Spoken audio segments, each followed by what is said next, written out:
Je sais pas vous, mais moi je n'arrête pas de me dire que malgré les circonstances extérieures, j'ai quand même encore la liberté de choisir. Et oui, même s'il n'y a pas beaucoup de possibilités, j'ai encore la liberté de choisir ce que j'ai envie d'être et ce que j'ai envie de faire. Et j'ai aussi la conscience que j'ai un pouvoir personnel qui demeure intact malgré les circonstances et que personne ne m'obligera à faire ce que je n'ai pas envie de faire.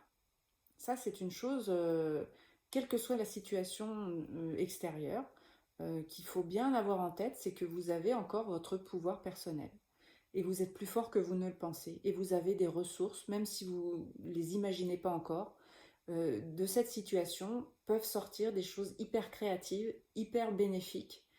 Comme au premier confinement où certaines personnes ont pu s'apercevoir que leur vie ne leur convenait plus et ont mis en place des changements et ils n'auraient jamais pu s'en apercevoir s'ils avaient continué à avoir la tête dans le guidon avec métro, boulot, dodo. Et le fait de pouvoir s'arrêter et de pouvoir observer sa vie et de pouvoir faire le point, ça les a vraiment transformés. Et là, c'est le temps des vacances. Et effectivement, c'est aussi un temps pour se ressourcer, se poser, faire des choses agréables, évidemment vivre des bons moments avec sa famille, et ça n'a pas de prix. Mais peut-être que c'est aussi le temps de se demander, est-ce que les rêves que j'avais quand j'étais enfant, quand j'étais ado, sont toujours d'actualité? Est-ce que finalement je ne suis pas toujours cette personne, même si j'ai pris un autre chemin, même si j'ai privilégié peut-être la voie de la raison, la voie de la sécurité en choisissant un travail pour le salaire, en prenant une maison à crédit, etc. Bien sûr que c'est difficile hein, de se dire aujourd'hui que si par exemple on a un métier dans lequel on va être obligé de plier aux décisions du gouvernement en se faisant vacciner alors qu'on n'est pas du tout d'accord. Et si on donne sa démission et comment on va manger et comment on va nourrir les enfants, c'est très très anxiogène, il n'y a pas de souci avec ça. Mais peut-être qu'en vous, vous avez une solution que vous ne pouvez pas voir pour le moment parce qu'elle est cachée par toutes ces angoisses et toutes ces peurs qui remontent. Ce temps des vacances peut être vraiment mis à profit pour faire la pause avec ça et faire vraiment le point entre ce qui est très important pour vous et ce qui l'est moins. Je vais prendre l'exemple basique que vous entendez partout. Est-ce que c'est vraiment important d'aller au cinéma? Est-ce qu'on peut pas, même, je suis tout à fait d'accord que le cinéma, c'est un loisir qui peut être nécessaire et que vraiment ce serait dommage de s'en priver et que en plus ça va mettre le métier, tous les métiers qui vont autour dans une situation catastrophique avec des pertes d'emploi, etc. Il y a des conséquences pour tout, bien évidemment, mais il y a aussi peut-être un moyen d'inventer un autre système pour faire des films et les projeter, peut-être dans la nature, des cinémas extérieurs, ça existe déjà.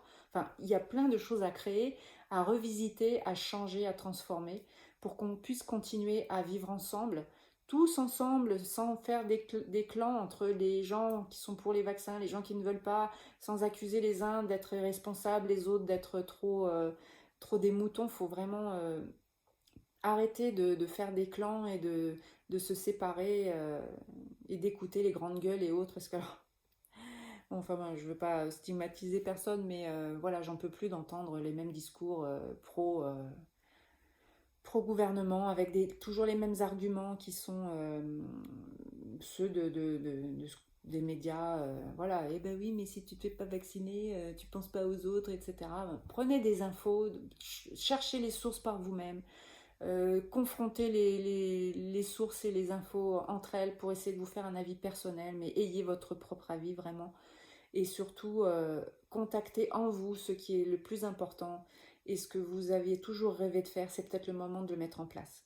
La situation, elle est comme elle est. La réalité, elle est telle qu'elle est. On ne pourra pas forcément changer tout. On pourra par contre obtenir des choses si on se mobilise, ça c'est sûr et certain.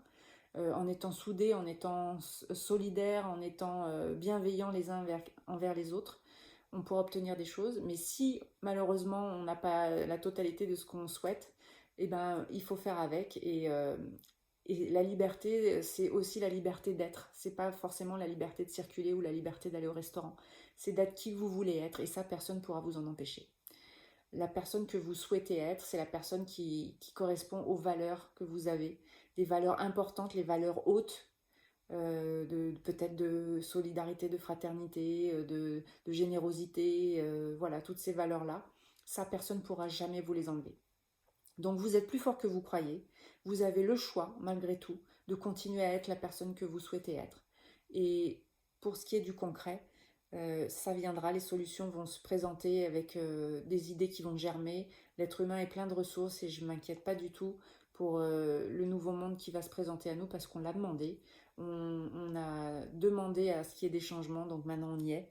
Et c'est à nous de construire ce nouveau monde-là avec des nouvelles valeurs. Bon, même si on n'est pas tous sur cette énergie-là, je crois qu'on est tous d'accord pour dire qu'il fallait que ça change. Voilà, ben, je vous souhaite beaucoup d'énergie et beaucoup de plaisir pour ces vacances et beaucoup d'idées nouvelles pour votre vie future.